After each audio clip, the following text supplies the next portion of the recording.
and welcome to the second part of our conversation on the national service. In our previous conversation, we had nice discussion on the national service, working as a national service personnel in a state enterprise as well as in a private entity. We had on the show Mrs. Melissa Baba, who is still with us in the second part, and we had Hamda, who has excused us to have a new guest on the show, goes by the name Joseph Mensah Opoku. Joseph, you're welcome to the show. Thank you very Mrs. much. Melissa, welcome back to the show. Thanks. Wonderful. All right, so Joseph, it's your first time going into the national service. You are yet to get there. First of all, would you like to share with us where you will be having your service? Okay, so I'll be doing my service at the University of Ghana School of Communication and Information Studies. All right. How did you come by that? How has the registration process been for you? Was it something you got because you applied for national service and you were posted there, or how did you come by your posting to the University of Ghana? Postings are not in yet, but the School of Communication and Information Studies sent out an application and I applied for. So after the application, we called for an interview and a small exams. So after that, they told me that I've passed and I can do my service at the School of All right. So since postings are yet to come in, I want to ask you how your registration process has been. But before that, 10 years ago, how was registration for national service like?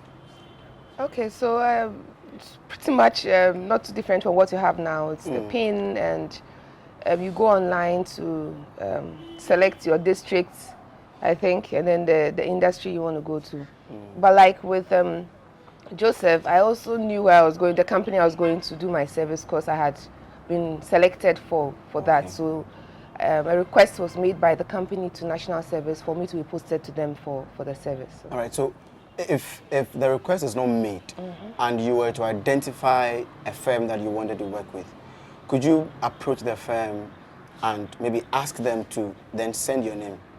Because I'm asking this because during the registration period for this year, I came by some communication from different people asking that if you wanted to work in a certain firm, you could give them your details and they will sort you out, right? Is that something that is allowed or part of the registration system? This information, was it from the companies themselves or people who can fix you? Good. Now that you've mentioned fixing, there is that rumor that there is a lot of corruption within the registration process for national service. Did you experience same? Well, you wouldn't because the company asked for you, but have you heard, seen, or know anybody who's gone through the national service process through the fixing method? Not that I know of. I mean, for me, it's also still a rumor, but at my time, they were very receptive because when the initial posting came out, I had been posted to the wrong company.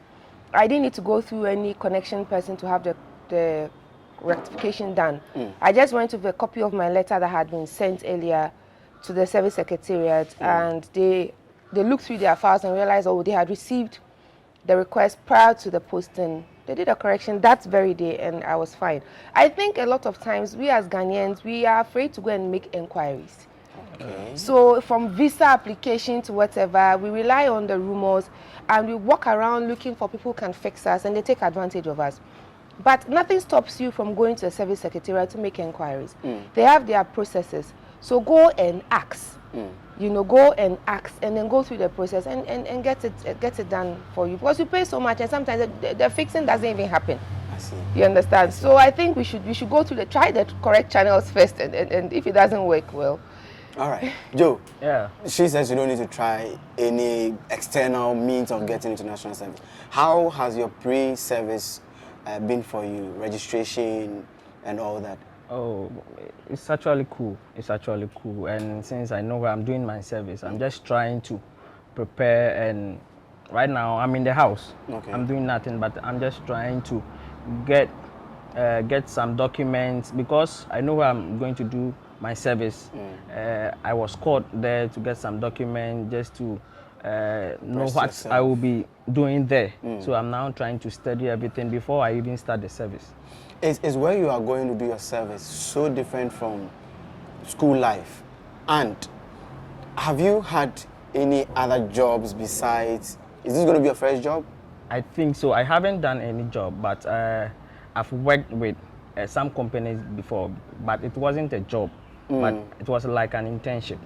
So I was there to just acquire skills and move on with life, but I haven't really get a job and received some payment so far. So your bio tells us that you were a teaching assistant and then also a research assistant. Yes.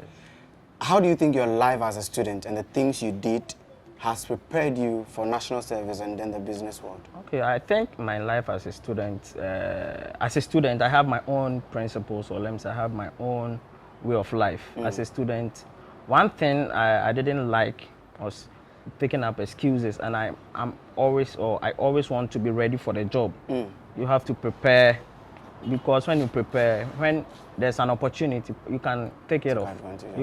I hope you are getting what I'm saying. So there's no need for, as a student, you have to feel relaxed. You should be always ready for what you want to do. So that's what I've been doing as a student. Okay, so student life and national service life, since you've not had any regular job yet, what are your expectations? What are you expecting to experience as a service person? Okay, I've heard a lot about service, or I've had conversations with my friends who have done some before, and there are a whole lot. But right now, with me, I'm in to learn. I just want to use my 1 year service. I'm not going there purposely for money or something else, because my main aim right now is to continue my education, not to enter into the job market for now. So I'm just there to learn, not even interested in the money right now, because I believe that if I have the skill, I have the experience, I have everything, and I try to build myself, I always want to be hardworking and build myself. Success will chase me. I don't normally chase money or something else like that. It's interesting that you've mentioned money. Melissa, so national service personnel who work with public institutions are paid a certain regular amount. For a private institution, do you pay the same thing as the regular amount we know for the national? I think it's 599 cedis. Is it the same regular amount you pay them, or do you pay them something extra? It depends on the organization. So at the time I did service, although my company was a private one, I was earning the same as the regular national service. In my company where I work now, there's a top-up, so you get a lunch allowance and you get a fuel allowance just to cushion you in the process. But so some companies will give you a top-up, give you a bit more, and others will just stick to what is public. Right. Yes. So you are not focusing on salary. I'm not really into the money right now. Just saying, say, yeah, when they give it to you, that's it more for me, right? Oh, no, not really that. You see, some of our students or our colleagues, before they will even go and do the service, they're in for money. Oh, I want a place, they pay much. They will be doing a lot of calls. Where can I get a place? They pay much. I hear that Barclays Bank. I think that's where the fixing comes in. That's where the Barclays Bank. Oh, I heard they pay around 1,000 cedis. Oh, GNCB, so can you push me there or something else? No. I believe that as a student right now, I'm just coming out of school. I've had no experience. The one thing I should get right now is experience and the skill. If I get the experience and the skill, the moment I enter the job market, no one will tell me that I know what I'm doing. My skills and my experience will tell me. And job is to solve a problem and get paid. So I believe in getting the skill and experience. And wonderful. So that's really interesting to know that as a student you've conditioned your mind that I'm going into national service to learn. And so you're not pushing to get the jobs or your service at a place where presumably you might be paid more. No. Right. Now, that being the case, Melissa, what are the things that you think, or the ways of doing things that you would advise a fresh person now entering national service to do in order to learn as much as they can, as well as make the impact they need to make at their office? Okay, so a number of things. The first is that your organization is not an extension of your home. So you are not working with your parents your uncles, your brothers, and the rest, such that you think they know you. Oh, me, I'm like this. You understand? So you have people who come in to do service and they don't know their boundaries. They're either too involved or too detached. Okay. You understand? So at home, I'm a loner, I'm always in my room, I do nothing because you have a house help or a house boy who does everything. And you have the same attitude at work. Or I'm overly open. Yeah. So you are in the company and you just started your service and there's a conversation going on with people older than you and you jump right in, take the thing and you are driving. You must demonstrate that you are well trained. Honestly, it is the litmus test of your home training, national service period. Another thing is that you must be hardworking. You understand? That I can't say that enough. You must be hardworking. You must be hardworking.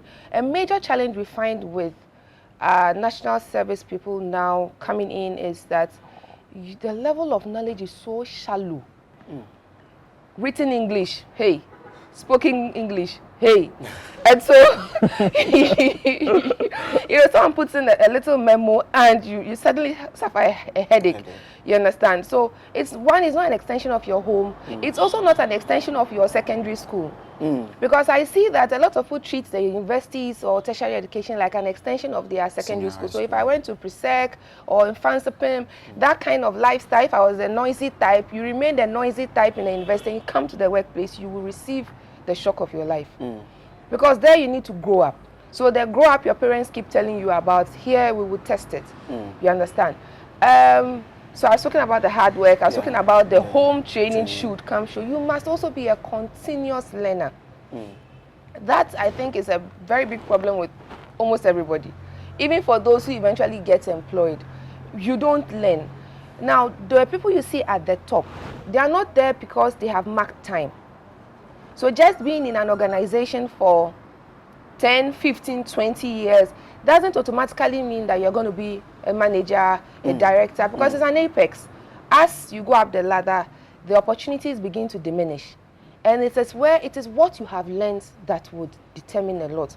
One of my bosses says that what tertiary education does for you is to teach you how to learn.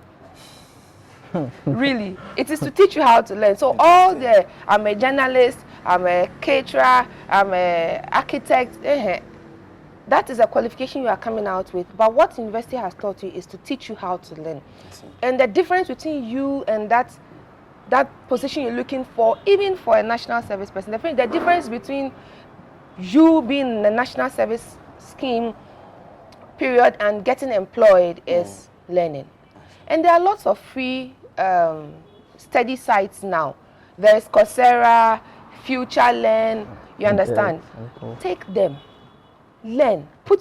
Learn them like the way you learn your Instagram and your Facebook and your TikTok. The data you invest in that, I beg you, invest it in Coursera and Future Learn. So that when you finish service, and for instance, Hamdi and I go in for an interview, or Joseph and I go in for an interview in the same organization, completing the same time, I can speak to certain issues than Joseph.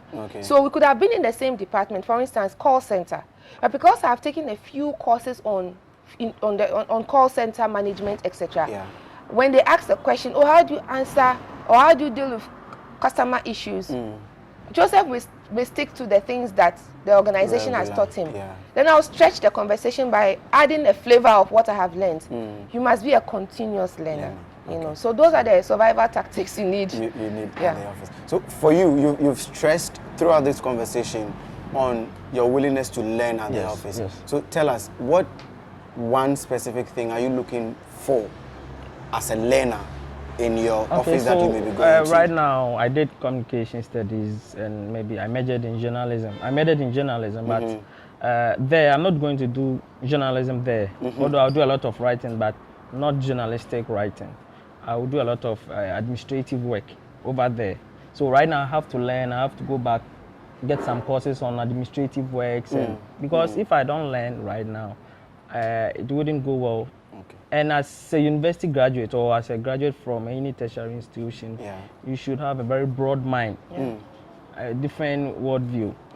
So you can be All right. Yeah. So very interesting conversation. But before we go though, you now entering, she has been done for the past 12 years. Yeah. Is there any question that we haven't asked that you want to ask? I think right now a lot of things that help a lot of that doesn't help a lot of people to continue what they do with the challenges. So right now, what I want to know right now are some of the challenges associated with service as a male service personnel. Right, most of the times we focus more on the challenges the females are face. Yeah, but I like that question. Great question. Most of the times they neglect the males, what the males. So I just want to know some of the challenges me as a new person trying to do my service will face.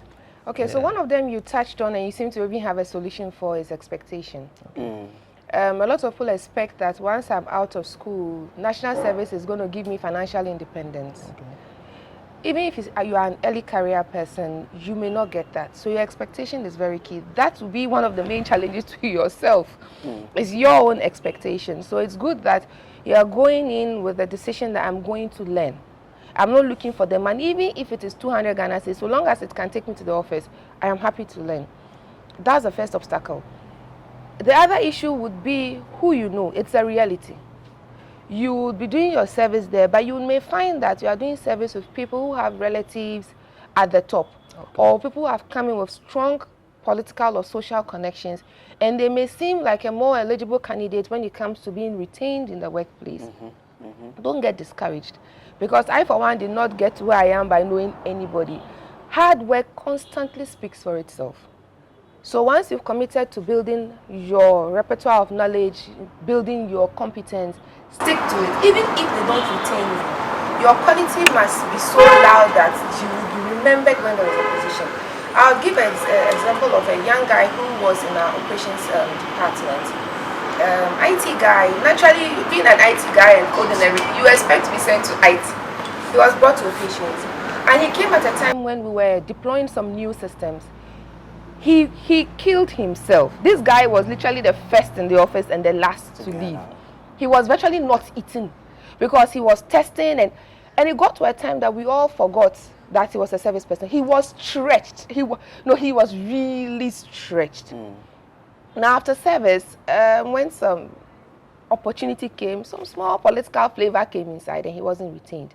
The void that we felt in his absence, we had no choice than to create an employment for him. In fact, the boy came in before we figured out what role to give him. Yeah. And that is outstanding work we are talking about. And it happens every year. You see someone after 2-3 months, you know that this guy, if this person leaves, there will be a void.